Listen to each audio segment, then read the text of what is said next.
Hi hello ಎಲ್ರಿಗೂ ನಮಸ್ಕಾರ. Welcome back to my channel. ಇವತ್ತು ನಾನು ಬೆಳಗ್ಗೆ ತಿಂಡಿಗೆ ಪಲಾವ್ ಮಾಡ್ತಿದ್ದೆ. ಒಂದು ಸ್ವಲ್ಪ ಜನ ಬಂದಿದ್ದರು ಅವ್ರಿಗೂ ಕೂಡ ಆಗಲಿ ಅಂತ ಪಾತ್ರೆಯಲ್ಲೇ ಮಾಡ್ತಿದ್ದೆ. ಯಾಕಂದರೆ ಇವತ್ತು ಸ್ವಲ್ಪ ದೇವಸ್ಥಾನಕ್ಕೆ ಹೋಗಿ ಬರೋಣ, ಅಮಾವಾಸ್ಯೆ ಇರೋದ್ರಿಂದ ಮನೆ ದೇವ್ರಿಗೆ ಹೋಗಿ ಬರೋಣ ಅಂತ ಅನ್ನಿಸ್ತು. ಹಾಗಾಗಿ ಬೆಳಗ್ಗೆನೇ ನಾನು ತಿಂಡಿನೆಲ್ಲ ಮುಗಿಸಿ ನಾನಿವಾಗ ದೇವಸ್ಥಾನಕ್ಕೆ ನಾನು ನನ್ನ ಮಗಳು ನಮ್ಮ ಯಜಮಾನ್ರು 4 ಜನರೂ ದೇವಸ್ಥಾನಕ್ಕೆ ಹೋಗಿ ಬರೋಣ ಅಂತ ಹೋಗ್ತಾಯಿದ್ದೀವಿ. ಯಾಕೆಂದರೆ ಕೊನೆ ಶ್ರಾವಣಕ್ಕೆ ತಿರುಪತಿ ದೇವಸ್ಥಾನಕ್ಕೆ ಹೋಗಿ ಬರೋಣ ಅಂತಿದ್ವಿ. ಇಲ್ಲಿ ಅರಸೀಕೆರೆಯಲ್ಲಿರುವಂಥ ತಿರುಪತಿ ದೇವಸ್ಥಾನ ಎಲ್ರಿಗೂ ಗೊತ್ತು, ಅಲ್ಲಿಗೆ ಹೋಗೋಣ ಅಂತ ಅಂದ್ಕೊಂಡಿದ್ವಿ. ಬಟ್ ಹೋಗೋಕ್ಕಾಗಲಿಲ್ಲ. ಹಾಗಾಗಿ ಅಮಾವಾಸ್ಯೆ ದಿನ ಇಲ್ಲಿಗಾದರೂ ಹೋಗಿ ಪೂಜೆ ಮಾಡಿಸ್ಕೊಂಡು ಬರೋಣ ಅಂತ ಅಂದ್ಬಿಟ್ಟು ಹೋಗ್ತಾಯಿದ್ವಿ. ಇದು ಚನ್ನರಾಯಪಟ್ಟಣದಲ್ಲಿರುವಂಥ ಕುಂದೂರು ಮಠ, ಅಲ್ಲಿ ಹತ್ತಿರದಲ್ಲೇ ಇರುವಂತಹ ಮೇಳಿಯಮ್ಮ ದೇವಸ್ಥಾನ. ಈ ದೇವಸ್ಥಾನ ಯಾರ್ಯಾರಿಗೆಲ್ಲ ಗೊತ್ತೋ ಅವರೆಲ್ಲ ಕಮೆಂಟ್ ಮಾಡಿ. ಇದು ತುಂಬ ಜನಕ್ಕೆ ಗೊತ್ತಿರುತ್ತೆ. ಇದು ನಮ್ಮ ಮನೆ ದೇವರು ಆಗಿರೋದ್ರಿಂದ ನಾವು ಅವಾಗವಾಗ ಹೋಗ್ತಾ ಇರ್ತೀವಿ.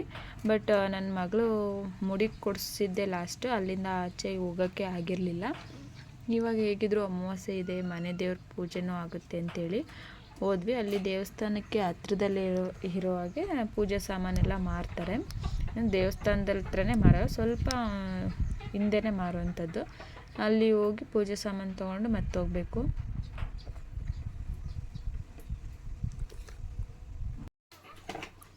ಮೇನ್ ರೋಡಿಂದ ಸ್ವಲ್ಪ ದೂರ ಒಳಗಡೆ ಹೋಗ್ತಾ ಇದ್ದಂಗೆ ಅಲ್ಲಿ ದೇವಸ್ಥಾನ ಸಿಗುತ್ತೆ. ಪೂಜೆ ಸಾಮಾನು ಏನು ಹೇಳ್ತೀರಾ ಅಂದರೆ ಸಿಕ್ಕಾಪಟ್ಟೆ ಕಾಸ್ಟ್ಲಿ. ಇಲ್ಲಿ ಹೊರಗಡೆ ಬೇಕಾದ್ರೆ ತಗೊಬರ್ಬೋದು, ದೇವಸ್ಥಾನದ ಹತ್ರ ಅಂತೂ ತರೋಕ್ಕೆ ಆಗಲ್ಲ. ನಾವು ಇದು ಬೇಕಾ ಬಾಳೆಹಣ್ಣು ಅಂತೂ ಏನು ಹೇಳ್ತೀರಾ ಅಷ್ಟು ರೇಟು. ನಾವು ಪೂಜೆಗೆ ಏನೇನು ಬೇಕು ಎಲ್ಲನೂ ತಗೋತಾ ಇದ್ವಿ. ಕಾಯಿ, ಹಣ್ಣು, ಹೂವಿನ ಹಾರ, ಹೂವು ಎಲ್ಲ ಸಿಗುತ್ತೆ. ನಾವು ಅಲ್ಲಿ ಹೂವು ತೊಗೊಳ್ಳೋದ, ಹಾರ ತಗೊಳ್ಳೋದ ಅಂತ ಯೋಚನೆ ಮಾಡಿ. ಯಾಕೆ ಅಂತ ಕೇಳಿದ್ರೆ ಎಲ್ಲನೂ ರೇಟ್ ಅಷ್ಟೊಂದು ಹೇಳ್ತಿದ್ದಾರೆ. ಕೆಜಿ ಬಾಳೆಹಣ್ಣು 140 ರೂಪಾಯಿ. ಹಾಗೆ ನಾವು ಕೂಡ ದೇವ್ರಿಗಲ್ವ ಇನ್ನೇನು ಚೌಕಾಸಿ ಮಾಡೋದು ಅಂತೇಳಿ ದೇವ್ರ ಪೂಜೆಗೆ ಏನೇನು ಬೇಕು ಎಲ್ಲನೂ ಇಲ್ಲಿಂದನೇ ತೊಗೊಂಡ್ವಿ. ಮನೆಯಿಂದ ನಾವು ಯಾವ ಸಲನೂ ತರೋಲ್ಲ. ರೇಟ್ ಅಂತೂ ಗೊತ್ತಿದ್ರು ಅಲ್ಲಿಗೆ ಹೋಗಿ ತೊಗೋತೀವಿ. ಕಾಯಿ ಒಂದು ಮಾತ್ರ ಮನೆಯಿಂದ ತಗೊಂಡು ಹೋಗೋದು.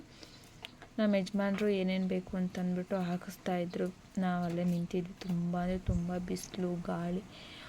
ಟೈಮ್ ಆಗೋಗಿತ್ತಲ್ಲ, ಮನೆಯಲ್ಲಿ ಅಡುಗೆ ಎಲ್ಲ ಮುಗಿಸಿ ಹೋಗೋಷ್ಟರಲ್ಲಿ ಟೈಮ್ ಆಗಿತ್ತು. ಹಾಗಾಗಿ ತುಂಬಾ ಬಿಸಿಲಿತ್ತು, ನಿಲ್ಲಕ್ಕೂ ಸಹ ಆಗ್ತಿರ್ಲಿಲ್ಲ. ಫೈನಲಾಗಿ ನಾವು ಹೂವು ಬೇಡ, ಹೂವಿನ ಹಾರನೇ ತೊಗೊಳ್ಳೋಣ ಅಂತ ಡಿಸೈಡ್ ಮಾಡಿ ನಾವು ಹೂವು ಕ್ಯಾನ್ಸಲ್ ಮಾಡಿದ್ವಿ. ಹೂವಿನ ಹಾರ ಒಂದು ತೊಗೊಂಡ್ವಿ ದೇವರಿಗೆ ಅಂತ. ನಾವು ಯಾವ ಸಲ ಹೋದ್ರೂ ಅಷ್ಟೇ ಹೂವಿನ ಹಾರನೇ ಹಾಕ್ಸೋದು.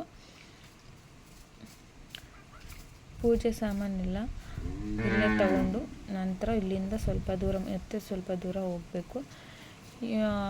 ಎಲ್ಲ ತೊಗೊಂಡಾಯಿತು. ಇವಾಗ ಹೊರಡಬೇಕಷ್ಟೇ. ಇಲ್ಲಿ ತುಂಬ ಜನ ಮಾರ್ತಾ ಇರ್ತಾರೆ, ಆದರೆ ರೇಟ್ ಮಾತ್ರ ಜಾಸ್ತಿ. ನೋಡಿ, ಅಷ್ಟು ಪೂಜೆ ಸಾಮಾನಿಗೆ ಎಷ್ಟಾಯಿತು ಅಂತೀರಾ? 250 ರೂಪಾಯಿ ಅಷ್ಟೇ. ಅಷ್ಟು ತೆಂಗಿನಕಾಯಿ ಇಲ್ಲ, ಏನಿಲ್ಲ.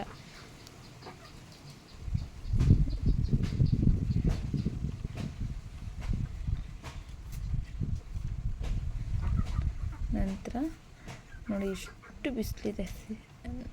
ದೇವಸ್ಥಾನದ ಹತ್ರ ಹೋದ್ವಿ, ಅಲ್ಲಿಂದ ಸ್ವಲ್ಪ ದೂರ ಬರಬೇಕು. ಇದೇ ದೇವಸ್ಥಾನ. ಇವಾಗ ಶ್ರಾವಣ ಆಗಿರೋದ್ರಿಂದ ಇಲ್ಲಿ ನಾನ್ ವೆಜ್ ಎಲ್ಲ ಮಾಡೋಲ್ಲ, ಹಾಗಾಗಿ ಸ್ವಲ್ಪ ಖಾಲಿ ಇತ್ತು. ಬಟ್ ಅಮಾವಾಸ್ಯೆ ಅಂತ ಸ್ವಲ್ಪ ಜನ ಇದ್ದರು ಅಷ್ಟೇ. ಅಲ್ಲಿ ದೇವ್ರ ಮರದ ಕೆಳಗಡೆ ಎಲ್ಲ ಅಡುಗೆ ಮಾಡಿಕೊಂಡು ತಿನ್ಕೊಂಡು ಹೋಗ್ತಾರೆ. ಆದರೆ ಈ ಸಲ ಅಂತೂ ಮರಗಳ ಕೆಳಗೆಲ್ಲ ಖಾಲಿ ಯಾಕೆಂದರೆ ಶ್ರಾವಣ ಅಲ್ವಾ, ಹಾಗಾಗಿ ತುಂಬ ಖಾಲಿ ಇತ್ತು. ಇನ್ನು ಶ್ರಾವಣ ಕಳೀತು ಅಂದರೆ ಇಲ್ಲಿ ಜೋರಾಗಿ ಮಾಡ್ತಾರೆ ಎಲ್ಲರೂ ನಾನ್ ವೆಜ್ ಎಲ್ಲ. ಇವಾಗ ಇವತ್ತು ಅಮಾವಾಸ್ಯೆ ಇರೋದ್ರಿಂದ ಸ್ವಲ್ಪ ಜನ ಇದ್ದರು. ಇನ್ನೊಂದು ಸ್ವಲ್ಪ ಹೊತ್ತಾದಮೇಲೆ ಅಷ್ಟು ಜನ ಕೂಡ ಇರಲಿಲ್ಲ, ಎಲ್ಲ ಖಾಲಿಯಾಗಿದ್ದರು. ನಾವು ಇಲ್ಲಿಗೆ ಈ ದೇವಸ್ಥಾನಕ್ಕೆ ತುಂಬ ದೂರದಿಂದ ಬರ್ತಾರೆ, ತುಂಬ ಪವರ್ಫುಲ್ ಅಂತೆಲ್ಲ ಹೇಳ್ತಾರೆ. ನಾವು ಆವಾಗವಾಗ ಹೋಗ್ತಾ ಇರ್ತೀವಿ. ನಾವು ಅಲ್ಲೇ ಹೋಗಿ ಸ್ವಲ್ಪ ಕೈ ಕಾಲೆಲ್ಲ ತೊಳ್ಕೊಂಡು ನಂತರ ದೇವಸ್ಥಾನಕ್ಕೆ ಒಳಗಡೆ ಹೋದ್ವಿ. ದೇವಸ್ಥಾನ ಅಷ್ಟು ನೀಟಾಗಿದೆ, ಮೇಂಟೆನೆನ್ಸ್ ಎಲ್ಲ ಚೆನ್ನಾಗಿ ಮಾಡಿದ್ದಾರೆ. ಆದರೆ ಈ ಸಲ ಯಾರು ಕೂಡ ಹಬ್ಬ ಅಷ್ಟು ಜೋರಾಗಿ ಮಾಡದೇ ಇರೋ ಕಾರಣ ಅಷ್ಟು ರಶ್ ಇರ್ತಿರ್ಲಿಲ್ಲ. ಇಲ್ಲ ಅಂದಿದ್ರೆ ತುಂಬ ರಶ್ಶು, ಒಳಗಡೆ ಹೋಗೋಕ್ಕೆ ಬಹಳ ಹೊತ್ತಾಗ್ತಿತ್ತು. ಇವಾಗ ಅಷ್ಟು ರಶ್ ಇರಲಿಲ್ಲ, ಖಾಲಿಗಿತ್ತು. ಅಲ್ಲಿ ಸ್ವಲ್ಪ ದೇವಸ್ಥಾನದ ಹತ್ರ ಮಾತ್ರ ಸ್ವಲ್ಪ ಜನ ಇದ್ದರು. ನಾವು ಅದು ನೋಡಿ ಇಷ್ಟೊಂದು ಜನ ಲೇಟ್ ಆಗುತ್ತೇನೋ ಅಂದ್ಕೊಂಡ್ವಿ, ಬಟ್ ಬೇಗ ಆಗೋಯ್ತು. ನನ್ನ ಮಗಳು ನೋಡಿ ಎಲ್ಲ ಅವಳು ರೆಡಿಯಾಗಿ ನಿಂತಿದ್ದಾಳೆ, ಹೋಗೋಣ ಅಂತ ನಮ್ಮನ್ನೆಲ್ಲ ಕಾಯ್ದು. ಅಷ್ಟರಲ್ಲಿ ಅವ್ರ ಅಪ್ಪ ಪೂಜೆ ಸಾಮಾನು, ಮನೆಯಿಂದ ತಂದಿರುವಂಥ ಪೂಜೆ ಸಾಮಾನು ಎರಡನ್ನೂ ತೊಗೊಂಡು ಹೊರಟರು. ನೋಡಿ, ಇದೇ ದೇವಸ್ಥಾನ. ಇದು ಭಾಳ ಜನಕ್ಕೆ ಗೊತ್ತಿರುತ್ತೆ. ಯಾರ್ಯಾರಿಗೆಲ್ಲ ಗೊತ್ತಿರುತ್ತೆ, ಯಾರೆಲ್ಲ ಈ ದೇವಸ್ಥಾನಕ್ಕೆ ವಿಸಿಟ್ ಮಾಡಿದ್ದೀರಾ ಅವರೆಲ್ಲ ಕಮೆಂಟ್ ಮಾಡಿ. ನೋಡಿ, ಒಳಗಡೆ ಇಷ್ಟು ಜನ ಇದ್ದರು, ಇಷ್ಟೇ ಇದ್ದಿತ್ತು ಅಂದರೆ ಅದೇ ಎಲ್ಲರೂ ಒಟ್ಟಿಗಿರೋದ್ರಿಂದ ತುಂಬ ಜನ ಅನ್ನಿಸ್ತಿತ್ತು. ಆದರೆ ಎಲ್ಲ ಸ್ವಲ್ಪ ಹೊತ್ತಾದಮೇಲೆ ನಮ್ಮದು ಪೂಜೆ ಮುಗಿಸ್ಕೊಂಡು ಹೊರಗಡೆ ಬರೋಷ್ಟರಲ್ಲಿ ಖಾಲಿ ಆಗಿಬಿಟ್ಟಿದ್ರು, ಜಾಸ್ತಿ ಜನನೇ ಇರಲಿಲ್ಲ.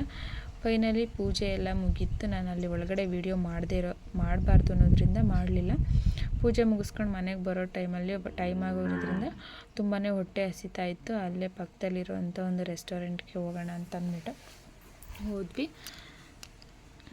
ಟೈಮ್ ನೋಡಿದ್ರೆ ಮಧ್ಯಾಹ್ನ 2 ಗಂಟೆ ಆಗಿಬಿಟ್ಟಿತ್ತು. ಮಕ್ಕಳಿಗೆಲ್ಲ ತುಂಬ ಹೊಟ್ಟೆ ಹಸ್ತಿರುತ್ತಲ್ವ, ಹಾಗಾಗಿ ಅಲ್ಲೇ ಹೋದ್ವಿ. ಇಲ್ಲಿ ನಾವು ಅವಾಗವಾಗ ಈ ರೂಟಲ್ಲಿ ಎಲ್ಲಿ ಹೋಗ್ಬೇಕಾದ್ರೆ ಈ ರೆಸ್ಟೋರೆಂಟಿಗೆ ಬರ್ತಾಯಿರ್ತೀವಿ. ಏನಕ್ಕಂದರೆ ಇಲ್ಲಿ ತುಂಬ ಟೇಸ್ಟು ಚೆನ್ನಾಗಿರುತ್ತೆ. ನಾವು ಒಂದು ಸಲ ತಿಂದಿದ್ವಿ ಅಷ್ಟೇ, ಚೆನ್ನಾಗಿರೋದ್ರಿಂದ ಪದೇ ಪದೇ ಹೋಗ್ತಾಯಿರ್ತೀವಿ. ಇಲ್ಲಿ ನಾವು ಇವಾಗ ಬಟರ್ ನಾನ್ ತೊಗೊಂಡ್ವಿ, ಹಾಗೆಯೇ ಸ್ವಲ್ಪ ಪಾಲಕ್ ರೈಸ್ ತೊಗೊಂಡ್ವಿ, ಹಾಗೆ ಪಾಲಕ್ ಪನ್ನೀರ್ ತೊಗೊಂಡ್ವಿ. ಅಷ್ಟು ಚೆನ್ನಾಗಿತ್ತು. ಯಾವಾಗ ನೋಡ್ರಿ ಬಟರ್ ನಾನ್ ರೋಟಿ ಮಾತ್ರ ಸೂಪರಾಗಿರುತ್ತೆ ಟೇಸ್ಟು. ನಾವು ಫಸ್ಟ್ ತಗೊಂಡು ತಿಂದು ಅದು ಮತ್ತೆ ಸಾಕಾಗಲಿ ಅಂತ ಮತ್ತೆ ಆರ್ಡ್ರ್ ಮಾಡಿದ್ವಿ.